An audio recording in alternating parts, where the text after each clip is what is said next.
Hello guys, I welcome you all on Disha Publication e-learning platform. My name is Rudra Gautam and today we will discuss Space Technology Part 3rd. तो part first part second आपने देख लिए होंगे, इसका ये continuation में version है। तो सबसे पहले हम लोग बात करने वाले हैं आज कि किस प्रकार से हमने लॉन्चिंग व्हीकल पर काम करना स्टार्ट किया, जिसमें सबसे पहले साउंडिंग रॉकेट्स की बात आती है, उसके बाद SLV, फिर ASLV, फिर PSLV, GSLV और आज की तारीख में रीयूजेबल लॉन्च व्हीकल RLV, जिनका स्पेस कैप्सूल एक्सपेरिमेंट वर्जन भी लॉन्च कर दिया गया, SRE जिसे कहा जाता है। तो हम लोग स्पेस कैप्सूल को रिकवरी करते हैं जब वो पुनः हमारे लैंड पर, धरातल पर लौटता है, और वो कहलाता है RLV SRE, राइट। तो इसे हम लोग क्या बोलते हैं, reusable launch vehicle SRE, space capsule recovery experiment. और आने वाले समय में अवतार, इसे भी हम लोग यूज करने वाले हैं, और जो अवतार है वो अपने आप में एक प्लेन शिप की तरह से होगा। जिस प्रकार आपने कभी डिस्कवरी यान, नासा का डिस्कवरी देखा होगा, तो वो पूरी तरह से प्लेन के रूप में फिर से नीचे उतरता है।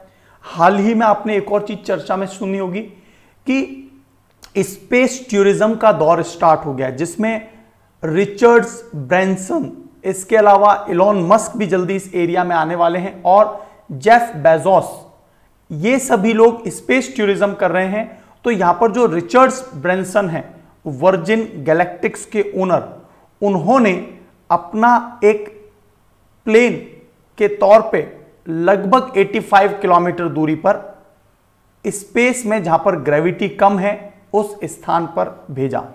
तो ये एक प्रकार के प्लेन होते हैं जिनको एस्ट्रोनॉट्स को नीचे लाया जा सकता है, और यही होते हैं अवतार। तो भारत का जो इसरो है वो अवतार पर भी अब काम कर रहा है, राइट। अवतार क्या होगा, रीयूजेबल लॉन्च व्हीकल के तौर पे ही होगा।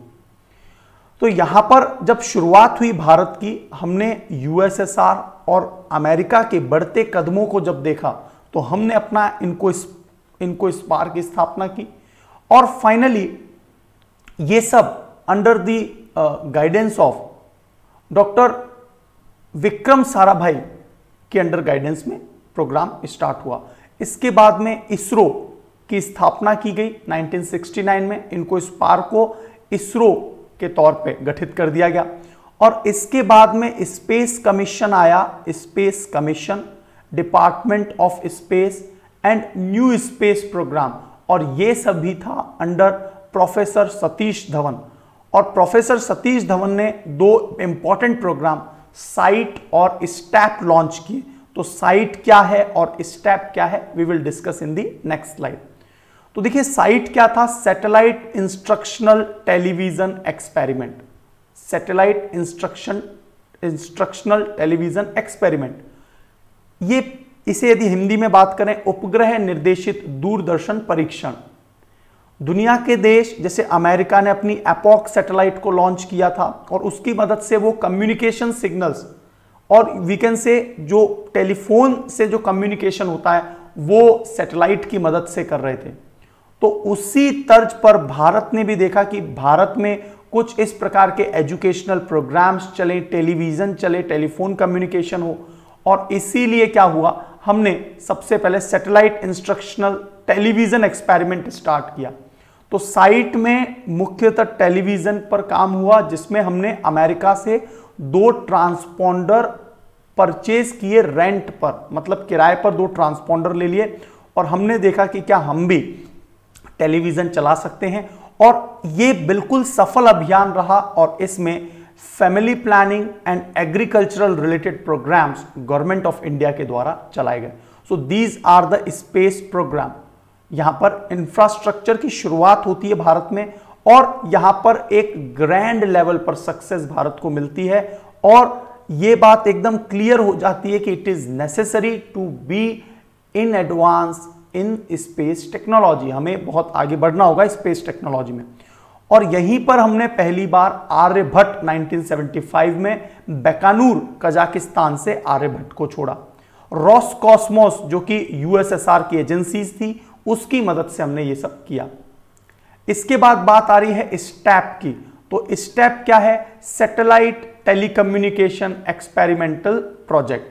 और सैटेलाइट टेलीकम्युनिकेशन एक्सपेरिमेंटल प्रोजेक्ट में हमने जो कम्युनिकेशन है, mobile not mobile, basically telephone के लिए जो संपर्क किया जाता है, तो बातचीत के लिए, कम्युनिकेशन के लिए हमने टेलीकम्युनिकेशन एक्सपेरिमेंट प्रोजेक्ट स्टेप को लागू किया। तो ये सेकंड स्टेप था हमारे स्पेस प्रोग्राम का। और फिर हमने क्या किया? अमेरिका के ट्रांसपोंडर को किराए पर लिया और अंतरिक्ष, space technology is a very important technology, ये हमें धीरे धीरे बात बिल्कुल समझ में आने लगी। और फिर हमने पूरी तरह से अपने स्वयं के लॉन्च व्हीकल बनाना स्टार्ट किया, अपने सेल्फ डिजाइन सैटेलाइट्स को बनाना स्टार्ट किया, अपने स्पेस प्रोग्राम को गठित किया। और आज की तारीख में भारत दुनिया के दूसरे देशों के सैटेलाइट्स भारत की सरजमी से सबसे सस्ते जो है प्राइस पर भेजे जाते हैं। और इसमें सबसे सफलतम जो लॉन्च व्हीकल है वो PSLV, polar satellite launch vehicle है। तो देख लीजिए, बहुत समय लगा, लेकिन हमने एक महारत हासिल की और इसरो आज एक लीडिंग ऑर्गेनाइजेशन के तौर पर उभरा है। तो ये जो स्वदेशी अंतरिक्ष कार्यक्रम थे, इनको हमने स्वदेशी रॉकेट्स से भेजना शुरू किया। तो हमारा जो पहला उपग्रह था आर्यभट्ट, उसको हमने रूसी एजेंसी की मदद से भेजा था। इसके बाद जो रोहिणी आया, तो रोहिणी में हमको 2-3 बार असफलता मिली, फिर फाइनली वी गॉट सक्सेस। तो आर्यभट्ट के बाद रोहिणी भेजा, कुछ असफलता मिली, फिर हम सफल हो गए, SLV में सफल हुए, ASLV में सफल हुए, PSLV में सफल हुए, फाइनली क्रायोजेनिक टेक्नोलॉजी GSLV में भी हम लोग सफल हो गए। और आज रीयूजेबल लॉन्च व्हीकल और अवतार पर हमारा काम चल रहा है। तो यही सब जो पूरी कहानी है, ये आपको इस एक डायग्राम में मिलती है कि सबसे शुरुआती फेज में थे हम लोग, लॉन्चिंग फेज में, जहां पर हम लोग साउंडिंग रॉकेट्स भेजा करते थे। अब there are 2 types of rockets, sounding rockets and normal जो रॉकेट्स होते हैं। तो साउंडिंग रॉकेट्स क्या होते हैं? लो अर्थ ऑर्बिट के लिए ही भेजे जाते हैं, जो निचली कक्षाओं में होते हैं। और हमें बाहर कक्षाओं में भेजना है तो हम लोग SLV, ASLV, PSLV, GSLV इत्यादि का प्रयोग करते हैं। तो पहला फेज था जो 1977 में शुरू हुआ साउंडिंग रॉकेट्स का। उसके बाद हमने एक्सपेरिमेंट किए और मैंने आपको बताया था कि सैटेलाइट लॉन्च व्हीकल, जो कि एक 4 स्टेज्ड सॉलिड फ्यूल बेस्ड एक रॉकेट है, ASLV एक 5 staged solid fuel based rocket है, राइट। इसके बाद में PSLV पर हमने काम किया, सफल हुए, और ये 4 स्टेज्ड सॉलिड लिक्विड बेस्ड एक लॉन्च व्हीकल है। तो आज जो है ना, बेसिकली हम लोग साउंडिंग रॉकेट्स, SLV में हमने कैसे सफलता प्राप्त की, रोहिणी से कैसे हम लोग कंपैरिजन करेंगे, किस किस रोहिणी को, फिर एसरॉस नाम के रोहिणी को भी हमने भेजा। तो इन सभी पर हम लोग चर्चा करने वाले हैं। नेक्स्ट क्लास में मैं आपसे डिस्कस करूंगा GSLV के बारे में, राइट। तो GSLV और GSLV के अलग अलग version, RLV reusable launch vehicle और अवतार के बारे में हम लोग अगले क्लास में बात करेंगे। तो यहां पर देखिए, we will discuss this SLV, ASLV, PSLV, XL। PSLV के तीनों अलग अलग जो वर्जन है, स्टैंडर्ड वर्जन और XL, तो हम लोग तीनों वर्जन पर डिस्कस करने वाले हैं। GSLV को हम लोग नेक्स्ट क्लास में डिस्कस करेंगे। तो जैसा कि मैंने आपको बताया था, rockets are 2 types, one is sounding rockets और दूसरे जो नॉर्मल या फिर लॉन्चिंग रॉकेट्स होते हैं। तो what happens actually, sounding rockets निचली कक्षाओं के लिए, पृथ्वी के वायुमंडल के अध्ययन करने के लिए, या फिर हमारी जो लेयर्स है, ओजोन लेयर इत्यादि, उनमें क्या इंपैक्ट हो रहा है, उनके अध्ययन के लिए साउंडिंग रॉकेट्स भेजे जाते हैं। और इन्हें 2 अलग अलग लोकेशन से भेजा जाता था जो साउंडिंग रॉकेट्स थे।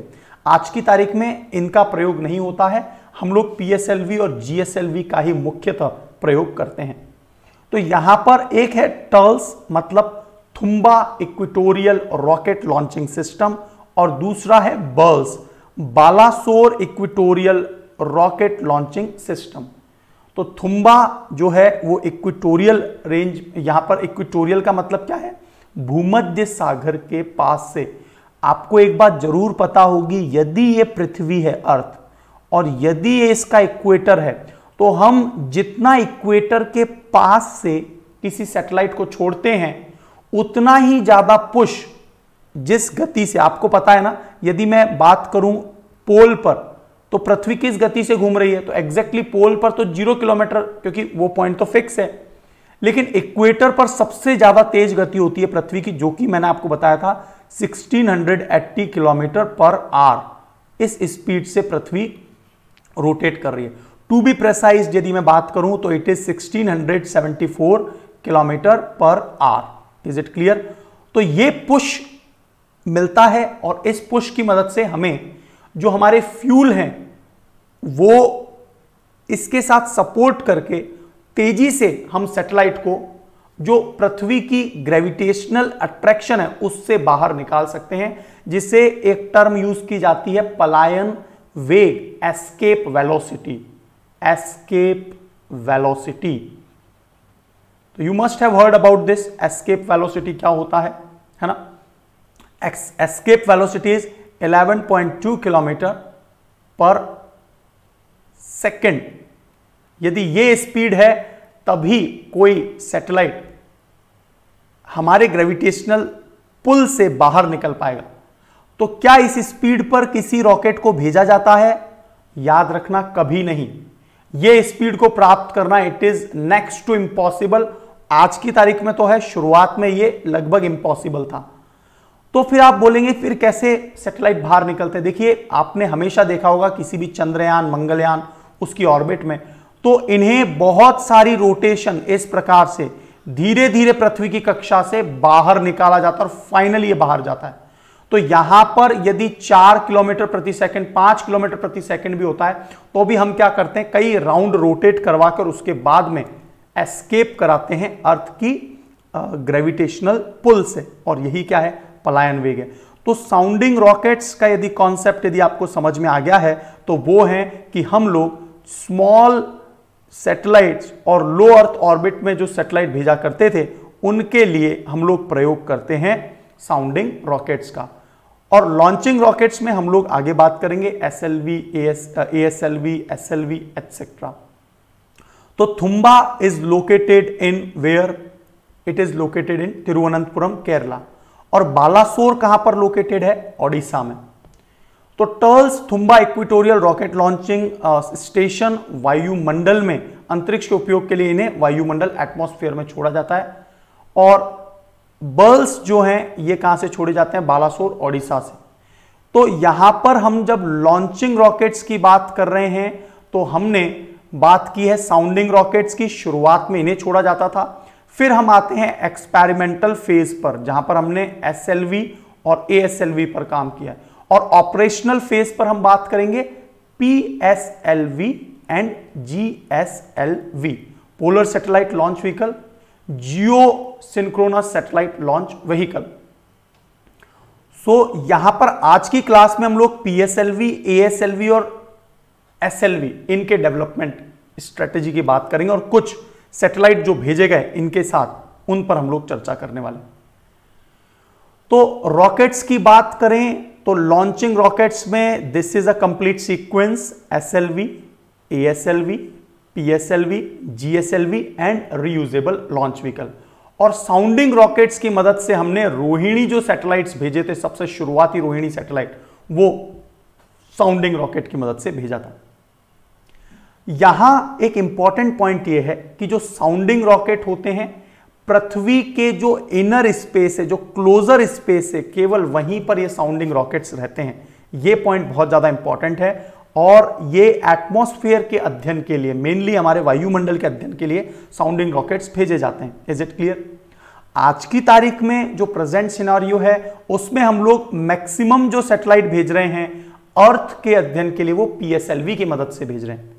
और PSLV की मदद से जो हम लोग Cartosat, Oceansat, Resourcesat ये भेजते हैं। और ये पृथ्वी का जो पोलर सैटेलाइट लॉन्च व्हीकल है, एक्चुअल में इस लॉन्च व्हीकल को बनाया गया था पोल टू पोल।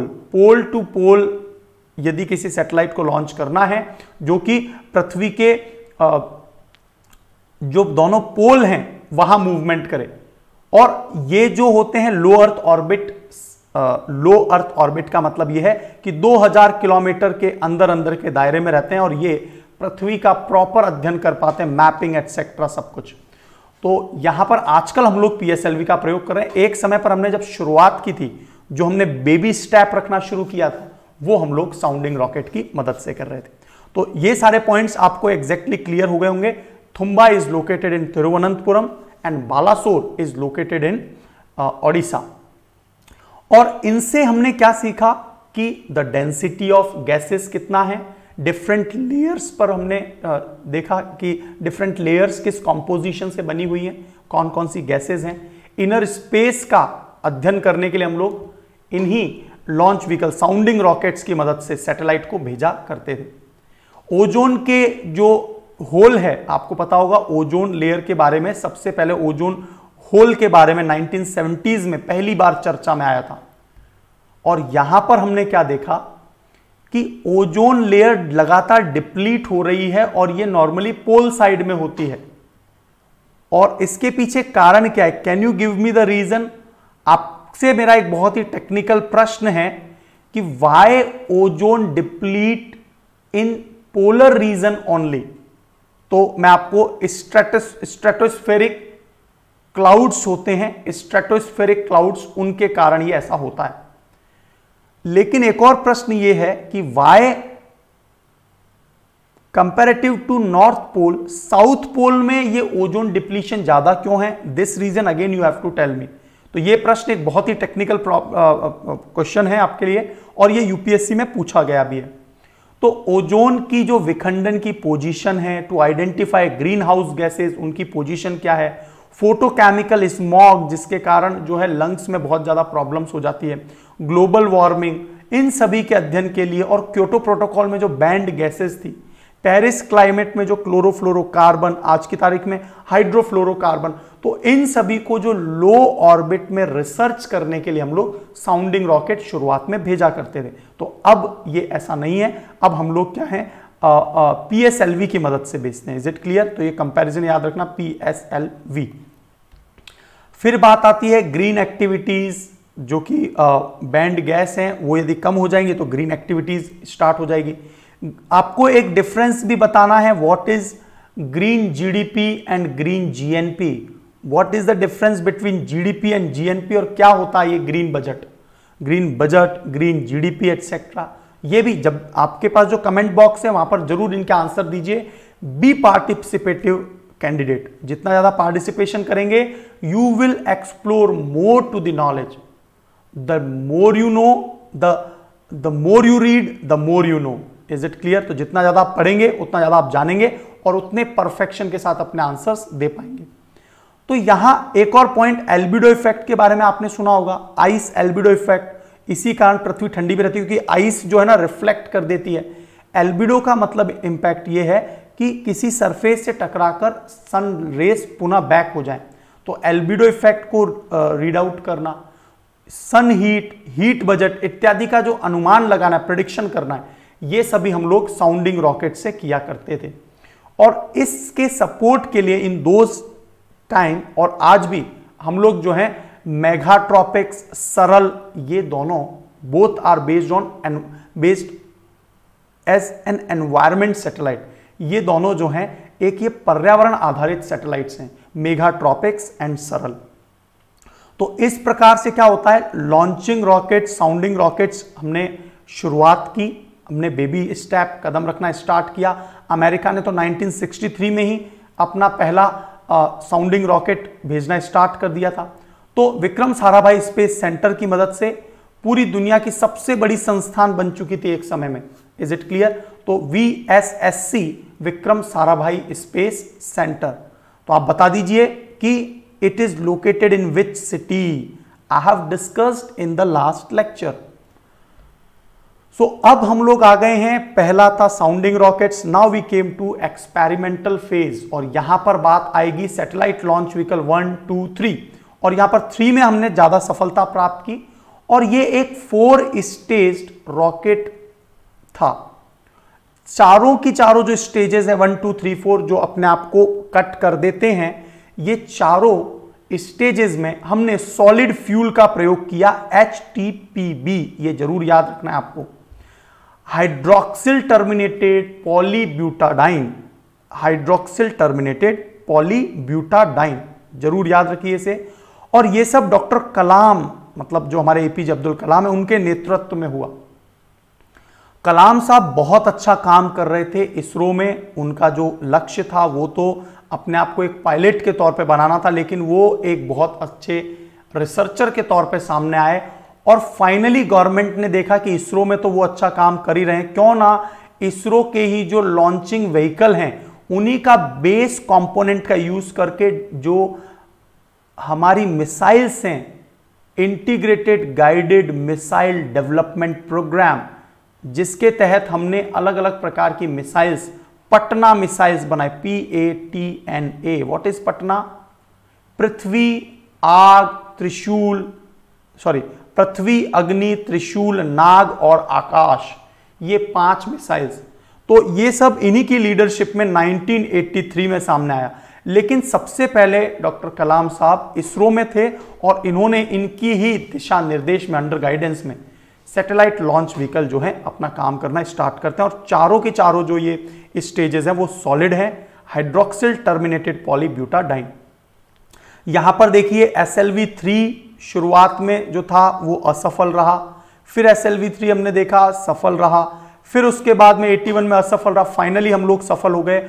और ये सब जो हमने SLV भेजे, ये रोहिणी सीरीज के जो उपग्रह हैं उनके लिए एक एक्सपेरिमेंट के तौर पे कि क्या रोहिणी के जो 50 से 100 किलोग्राम kg के सैटेलाइट क्या हम परफेक्टली जो डिसाइडेड ऑर्बिट है, कक्षा है, उसमें लगा पाएंगे। और ये एक्सपेरिमेंट फाइनली सक्सेसफुल हुआ। देखिए कहां से शुरुआत हुई है, 77 एंड 1983 में ये सक्सेसफुली हो गया। फिर उसके बाद देखिए यहां पर जो RS रोहिणी सीरीज 1, ये जैसा कि आपको पता है कि SLV3 पहला वाला असफल रहा, दूसरा सेकंड नंबर पर सक्सेसफुल रहा, थर्ड नंबर पर जो है असफल रहा, फोर्थ नंबर पर फिर सफल हो गया। तो ये जो असफल सफल होने का जो ये सीरीज था, ये रोहिणी सीरीज को हम लोग टेस्ट कर रहे थे जस्ट, और लगभग 50 से 100 किलोग्राम के। तो हम यहां पर एक प्रकार का, जैसा कि मैंने आपको बताया कि this was the experimental phase, तो एक्सपेरिमेंटल फेज के तौर पे काम चल रहा था। तो रोहिणी उपग्रह जो भारत का स्वदेशी उपग्रह था, जो शुरुआत में सफल नहीं हुआ, फाइनली ये सफल भी हुए और हमने लॉन्चिंग में और सैटेलाइट के तौर पे दोनों पर सफलता प्राप्त कर ली।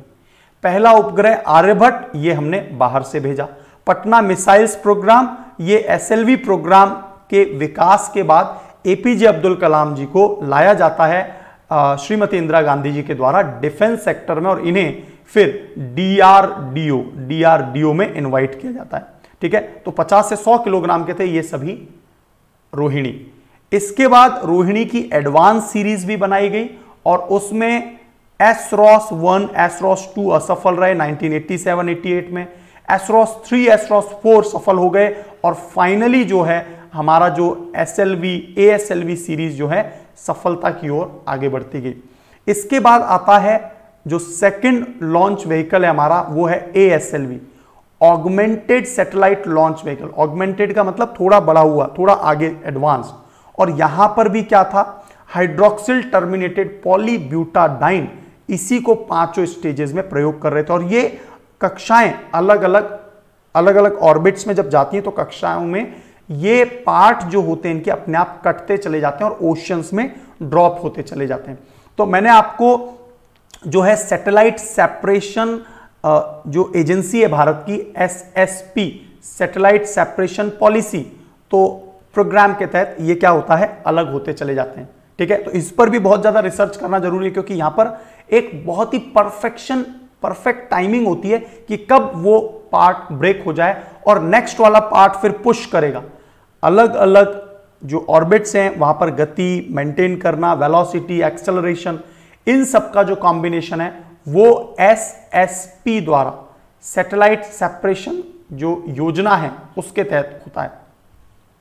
तो एसरॉस फाइनली देखिए जो है एसरॉस की श्रृंखला ये ASLV की मदद से सफल हुई और जो ASLV D3, ASLV D4 दोनों से ये एसरोस जो 100 kg प्लस के सैटेलाइट थे वो भी सफल होते हैं। और it was the only satellite of Indian satellite which consist 5 stages, 5 stages थी। यहां आपके लिए this slide is a very important slide. Why it is so? Because you may understand 2 types of satellites, one are macro and second are micro. आपने भारत की सबसे छोटी satellite का नाम सुना होगा, कलाम सैट। तो वो अपने आप में जो है नैनो सैटेलाइट थी। जो 1 किलोग्राम से भी छोटी होती है वो पीको होती है। वैसे आपको पीकोमीटर का मतलब जरूर पता होगा। पीकोमीटर का मतलब होता है 10⁻⁻12 मीटर, बट पीको सैटेलाइट का मतलब 1 kg से छोटी। नैनो सैटेलाइट का मतलब वे सैटेलाइट जो 1 to 10 kg की है। माइक्रो सैटेलाइट जो 10 to 50 kg की है।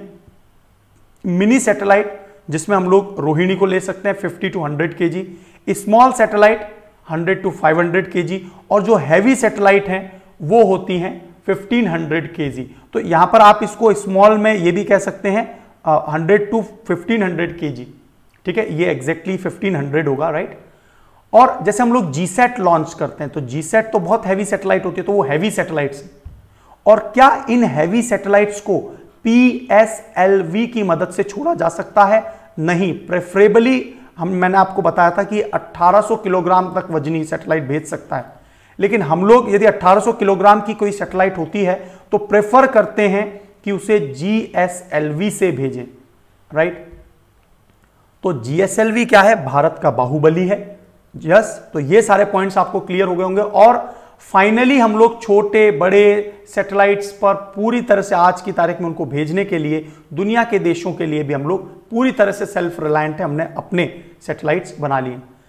अब देखिए, एक क्वेश्चन आपसे पूछा जा सकता है, जैसा कि मैंने आपको बताया कि माइक्रो सैटेलाइट भी है, मैक्रो सैटेलाइट भी है।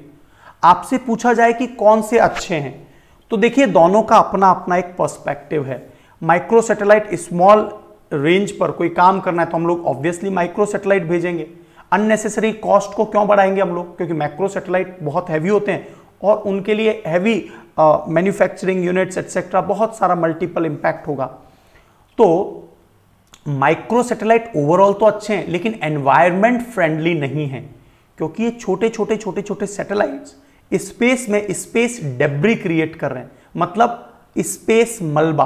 और वो जो है आने वाले समय में कभी ना कभी पृथ्वी पर गिरेगा जब उनकी एनर्जी खत्म हो जाएगी, और कभी किसी देश पर, कभी किसी शहर पर ये गिरते हुए नजर आएंगे। तो मैक्रो सैटेलाइट होते हैं लार्ज सैटेलाइट, और ये एनवायरमेंट फ्रेंडली होते हैं। इसीलिए यहां पर बोला गया है मैक्रो सैटेलाइट जो बड़े सैटेलाइट है, दीज आर एनवायरमेंट फ्रेंडली। अंतरिक्ष में स्पेस डेब्री नहीं फैलाते हैं ये। इनकी लागत जो है, कॉस्ट तो ऑब्वियसली ज्यादा होगी, और बड़ी उपयोगिता लार्ज स्केल पर यदि हमको कुछ करना है तो मैक्रो सैटेलाइट मदद करेंगे।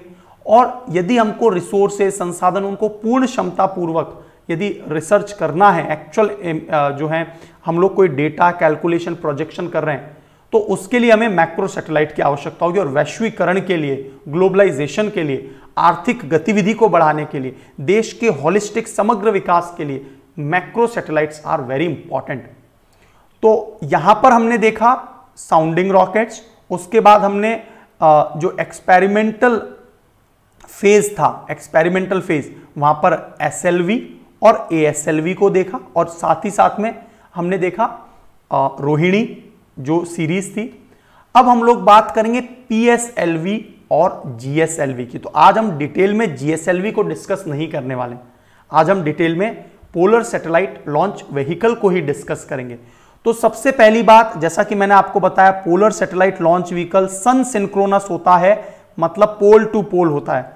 यदि यहां पर सूर्य है, सन है, तो हमेशा ये सैटेलाइट सन के फ्रंट में आएगी ही आएगी, क्योंकि ये यदि ये अर्थ है, यदि ये सन है, और यदि ये ऐसे घूम रहा है, तो हमेशा ये सूर्य जो है सन के एग्जैक्टली ये सैटेलाइट सामने घूमेगा, यदि ये मैं सन मान रहा हूं। लेकिन जो जियो स्टेशनरी सैटेलाइट लॉन्चिंग व्हीकल है, नॉर्मली GSLV के प्रयोग से हम लोग क्या भेजते हैं, जो 36,000 किलोमीटर पर ये सैटेलाइट है। अब मान लीजिए कि यहां पर ये सन है, तो क्या सन के सामने जब ये पीछे होगी सैटेलाइट तो सामने आएगी? नहीं। तो इन्हें कहते हैं जियो स्टेशनरी अर्थ ऑर्बिट में लोकेट करती हैं। नॉर्मली जो भी सैटेलाइट जियो स्टेशनरी अर्थ ऑर्बिट में भेजनी है वो GSLV से भेजी जाएंगी, और जो pole to pole sun synchronous में भेजनी है उन्हें किससे भेजा जाएगा? पोलर सैटेलाइट लॉन्च व्हीकल से। Is it clear? कोई डाउट नहीं है इसमें? यस। अब आप बोलेंगे सर हमने तो सुना है कि PSLV की मदद से GSAT भी भेजे गए हैं, स्मॉल लेवल के GSAT इनसैट भेजे गए हैं, जो कम्युनिकेशन सैटेलाइट हैं जिन्हें 36,000 किलोमीटर में लगाया जाता है। भेजे तो गए हैं बिल्कुल। इवन दो आपको मैं बता दूं कि जो हमारे Indian regional navigation satellite system के जो 7 सैटेलाइट्स हैं और 2 में डिफेक्ट हो गया था, तो ये सभी 9 सैटेलाइट्स इन्हें भी PSLV से भेजा गया, और ये भी क्या है? जियो स्टेशनरी और जियो सिंक्रोनस अर्थ ऑर्बिट में है। ये प्रश्न UPSC ने पूछा था IRNSS के ऊपर। इसके अलावा मार्स ऑर्बिटल मिशन जो हमने मॉम भेजा है वो भी PSLV की मदद से भेजा था 2014-15 में, ठीक है। इसके अलावा चंद्रयान जो 1 था वो भी हमने PSLV से भेजा है। तो देखिए PSLV सबसे सफलतम है, इसे शुरुआत में केवल इसके लिए बनाया गया था, बाद में हम लोग इसको जियो स्टेशनरी अर्थ ऑर्बिट के लिए भी यूज करने लग गए, लेकिन शुरुआत में जो नाम पड़ गया वो आज भी उसी नाम से पुकारा जा रहा है। तो क्या कॉन्सेप्ट क्लियर हुआ आपको कि जियो stationery satellite launch vehicle, polar satellite launch vehicle क्या होती हैं? अब बात आती है कि जो ये कम्युनिकेशन सैटेलाइट्स होती हैं उनमें डेडिकेटेड ट्रांसपॉन्डर्स होते हैं, और बहुत हैवी ट्रांसपॉन्डर होते हैं, जो कि GSAT सैटेलाइट की बात करें हम लोग, तो ये जो GSAT सैटेलाइट है इनमें ट्रांसपॉन्डर कम्युनिकेशन के लिए होते हैं, इसलिए इनमें ट्रांसपॉन्डर है। जबकि जो पोल टू पोल भारत की सरजमी से बार बार दिन में कई बार 10-12 बार रोटेट कर जाती है एक दिन में, ठीक है, इतना तेजी से घूमते हैं सैटेलाइट, तो यहां पर होते हैं पैनक्रोमेटिक कैमराज जो लगातार पृथ्वी का चित्रण मैपिंग करते रहते हैं। तो पैनक्रोमेटिक कैमराज हम लोग लगाते हैं जो पृथ्वी के अध्ययन के लिए सैटेलाइट्स होते हैं। Is it clear? तो यहां पर फाइनली हम आ चुके हैं एक बेसिक कॉन्सेप्ट को समझने के लिए कि what are the polar satellite launching vehicle. तो यहां पर हम लोग ध्रुवीय कक्षाओं में उपग्रह को यदि स्थापित करना होता था, जो कि शुरुआत में इसी के लिए इसको बनाया गया था, बाद में से जियो स्टेशनरी अर्थ ऑर्बिट के सैटेलाइट्स को भी भेजने लग गए। तो पृथ्वी की अर्थ ऑब्जर्वेटरी के लिए हम लोग पोल टू पोल ही भेजते हैं, सन सिंक्रोनस जो एरियाज है वहां पर भेजते हैं। तो पोल टू पोल के लिए ऑर्बिट में छोड़े जाने के लिए हम इस प्रकार की सैटेलाइट का प्रयोग करते थे, और ये जो सैटेलाइट पृथ्वी का अध्ययन करती हैं ये कहलाती है रिमोट सेंसिंग सैटेलाइट, ठीक है, रिमोट सेंसिंग सैटेलाइट। और जैसा हमने प्रीवियस लेक्चर में पढ़ा था कि ये जो रिमोट सेंसिंग सैटेलाइट का जो डेटा है वो नेशनल रिमोट सेंसिंग सेंटर या एजेंसी, कुछ भी कह लीजिए, और रीजनल रिमोट सेंसिंग सेंटर, यहां पर ये डेटा आता है, प्रोजेक्ट होता है। मैंने आपको बताया था कि पूरी दुनिया में जो मैक्सिमम रिमोट सेंसिंग सैटेलाइट्स का डेटा है वो भारत के पास आता है, और हम लोग दुनिया के देशों की मदद करते हैं। Is it clear? तो जो PSLV है, already have told and discuss about this that it is a 4 staged launch vehicle, जिसमें पहला होता है solid, first stage, second liquid, third solid, fourth liquid. तो यहां पर सॉलिड के रूप में जो फर्स्ट एंड थर्ड स्टेजेस हैं इसमें सेम हाइड्रोक्सिल टर्मिनेटेड पॉलीब्यूटाडाइन का प्रयोग होता है। सेकंड स्टेज जो कि लिक्विड प्रोपोलेंट के तौर पे लिक्विड स्टेज है, यहां पर UHDH unsymmetrical dimethyl hydrazine, unsymmetric dimethyl hydrazine का प्रयोग होता है। और जो फोर्थ स्टेज है उसमें लिक्विड प्रोपोलेंट, और ये सेम नहीं है, ये है मेथिल मोनोमेथिल हाइड्रोजीन। तो ये 4 स्टेज वाला, जिसमें 2 द्रव हैं 2 सॉलिड है, और हमने दुनिया के देशों से ये सीखा है। धीरे धीरे हम लोग वर्ल्ड की एजेंसी से सीखते चले गए, और हम लोग लगातार पारंगत परफेक्शन स्टेज में आते चले गए, और इसीलिए भारत का वर्क हॉर्स कहा जाता है पोलर सैटेलाइट लॉन्च व्हीकल को। तो यहां पर जब शुरुआत की गई थी तो polar satellite launch vehicle CAV core motor का प्रयोग किया जाता था। मतलब जो स्ट्रैप ऑन बूस्टर की बात करते हैं, मैंने आपको प्रीवियस एक डायग्राम में दिखाया था कि इस प्रकार से स्ट्रैप ऑन जो बूस्टर मोटर्स होती हैं वो शुरुआत के PSLV में नहीं था। फिर हमने स्ट्रैप ऑन मोटर्स लगाना स्टार्ट किया और एक समय तो ऐसा भी था कि हम 12-12 स्ट्रैप ऑन मोटर्स लगाया करते थे, क्योंकि शुरुआत में जो गति एक्सेलरेशन चाहिए वो ये स्ट्रैप ऑन मोटर बहुत तेजी से इनिशियल पुश देने का काम करती है, strap on Motors. Is it clear?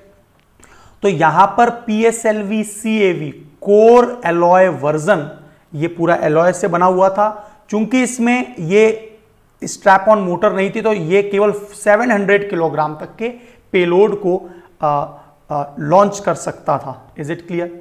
फिर बात आती है पोलर सैटेलाइट लॉन्च व्हीकल का स्टैंडर्ड वर्जन, और इसमें बूस्टर मोटर्स लगाई गई और 1500 किलोग्राम तक के पेलोड को ये सैटेलाइट को लेकर जा सकता था। तो ये था स्टैंडर्ड वर्जन जिसमें स्ट्रैप ऑन मोटर्स हुआ करती थी। ठीक है, आज भी इसका प्रयोग किया जाता है SV का। तो आपसे प्रश्न पूछा है कि PSLV SV से क्या नहीं छोड़ा जा सकता है? कौन से सैटेलाइट? क्या हैवी सैटेलाइट छोड़े जा सकते हैं, मिनी सैटेलाइट छोड़े जा सकते हैं, स्मॉल सैटेलाइट छोड़े जा सकते हैं, माइक्रो सैटेलाइट छोड़े जा सकते हैं? तो आपको पता है जो हैवी सैटेलाइट है वो 1500 किलोग्राम से बड़ी होती हैं, ज्यादा भारी होती हैं, इसीलिए इसके अलावा बाकी सभी छोड़ा जा सकता है, तो ये नहीं छोड़ा जा सकता, and that is why D will be the correct answer. Is it clear? तो इस प्रकार से हमने रिसेट, जो एक सबसे भारी भरकम सैटेलाइट था जो लगभग 1500 किलोग्राम का था, हमने PSLV SV छोड़ा था, और ये उपग्रह अब तक का सबसे भारी उपग्रह जो छोड़ा जा गया है PSLV SV से वो है। और मुंबई जैसी आतंकवादी गतिविधियों को, जो टेररिस्ट एक्टिविटीज को रोकने के लिए, एक नजर बनाए रखने के लिए हमने इस प्रकार के सैटेलाइट को छोड़ा था। Is it clear? इसके बाद बात आ रही है सबसे इंपॉर्टेंट, जो कि आज की तारीख में सबसे ज्यादा यूज किया जाता है। 50 से ज्यादा हम लोग पोलर सैटेलाइट लॉन्च व्हीकल को छोड़ चुके हैं, जिसमें से केवल 2 या 3 ही ऐसे लॉन्च व्हीकल थे जो किसी मिस्टेक से प्रॉपरली अपना काम नहीं कर पाए, फंक्शन नहीं कर पाए, और इसीलिए इतना सक्सेसफुल कोई भी अन्य सैटेलाइट लॉन्च व्हीकल नहीं है। Is it clear? The most successful satellite launch vehicle ever in the world is PSLV। Is it clear? और PSLV XL जो लेटेस्ट है उसमें 12 से अधिक बूस्टर मोटर लगाई जाती हैं, और यही वो PSLV है जिनकी मदद से 104 सैटेलाइट को PSLV 37 की मदद से हम लोगों ने PSLV C37 की मदद से 104 सैटेलाइट दुनिया के देशों की अलग अलग कक्षा में, आप सोचिए कितना टाइमिंग का परफेक्शन होता होगा कि अलग अलग सैटेलाइट्स वो अपने आप खुल रही हैं और अलग अलग ऑर्बिट में उन्हें वो गति भी प्रदान करनी होती है। याद रखना एक बात कि जब भी पृथ्वी के अलग अलग ऑर्बिट में किसी भी सैटेलाइट को लॉन्च किया जाता है तो वो इनिशियल स्पीड भी उन सैटेलाइट्स को चाहिए होती है, तभी वो प्रॉपरली रोटेट कर पाएंगे। तो इतना ज्यादा परफेक्शन 104 सैटेलाइट के साथ अप्लाई करना, अपने आप में आप सोच सकते हैं कि we are at what stage, हम लोग किस स्टेज पर पहुंच चुके हैं। तो PSLV देख लीजिए दुनिया का सबसे सफलतम रॉकेट लॉन्च व्हीकल है। ठीक है, हमने जो regional positioning system, Indian regional navigation satellite system, इन्हें भी इसी की मदद से भेजा है। इसके अलावा देख लीजिए, हमने बोला था कि केवल ये लो अर्थ ऑर्बिट या फिर पोल टू पोल में भेजता है, तो आप देख लीजिए मार्स ऑर्बिटल मिशन मंगल पर भी भेजने में PSLV ने ही मदद की। सोचिए, तो जरूरी नहीं है कि ये पोल टू पोल या सन सिंक्रोनस में, आज की तारीख में हम इसे जो डीप स्पेस नेटवर्क है, मार्स, मंगल इत्यादि पर, चंद्रयान 1, ठीक है, इन पर भी भेजा। बट आपसे कभी प्रश्न पूछ लिया जाए चंद्रयान 2 पर, वो कंपैरेटिवली हैवियर था और इसीलिए हमने GSLV MK3 जो कि भारत का बाहुबली है उसकी मदद से भेजा था। Is it clear? तो ये हैं पूरे, ये हैं स्ट्रैप ऑन मोटर्स, जो बूस्टर मोटर्स होती हैं वो ये कहलाती हैं। ये सबसे सफलतम है, याद रखेंगे। और आज की तारीख में ये जो है 1860 किलोग्राम वजनी सैटेलाइट को लेकर जा सकता है। तो लगभग आप ऑन एन एवरेज कह सकते हैं 1800 किलोग्राम। Is it clear? उससे ज्यादा हैवी सैटेलाइट्स इसकी मदद से भेजे जाएंगे। और ये सभी सैटेलाइट्स यहाँ पर टोपी में रहते हैं। एक गति, सब कुछ परफेक्शन में होता है, तभी अलग अलग ऑर्बिट्स में, अलग अलग कक्षाओं में इतने सारे सैटेलाइट्स को लॉन्च करने की क्षमता, कैपेबिलिटीज पैदा होती है। तो अपने आप में देखिए ग्रेजुअली धीरे धीरे ये कैपेसिटी बिल्डिंग हुई है इंडियन गवर्नमेंट की, इसरो की। तो यहां पर हमने अपना रीजनल नेविगेशन सिस्टम अप्लाई कर लिया। अब हम लोग बहुत हद तक इन चीजों में सेल्फ डिपेंडेंट है, सेल्फ रिलायंट है ना। 7 सैटेलाइट जो हमने IRNSS के भेजे वो सक्सेसफुली डिप्लॉयड कर दिए गए। तो आज की जो पूरी क्लास है उस सब का निचोड़ ये है कि आपको you need to give these answer, और आपको इस पूरी समग्र क्लास का जिस्ट के तौर पे आपको एक आंसर लिखना है। इसमें ये कि comment on the PSLV XL program, किस प्रकार से डेवलप हुआ, कहां से स्टार्ट हुआ। तो आपको एक्सपेरिमेंट से लेके फिर बेसिक कोर कॉन्सेप्ट बताने होंगे। इसके अलावा PSLV से भारत के और वर्ल्ड के बहुत इंपॉर्टेंट मिशंस को भेजा गया है। तो list all the important mission which are completed with the help of PSLV launch vehicle. I think ये प्रश्न आपके लिए बहुत ही सिंपल है, you can easily give the answer. और आपको मैंने बड़े ही सारगर्भित और सहज शब्दों में ये टेक्नोलॉजिकल टर्म्स जो हैं एकदम क्लैरिटी के साथ क्लियर कर दिए।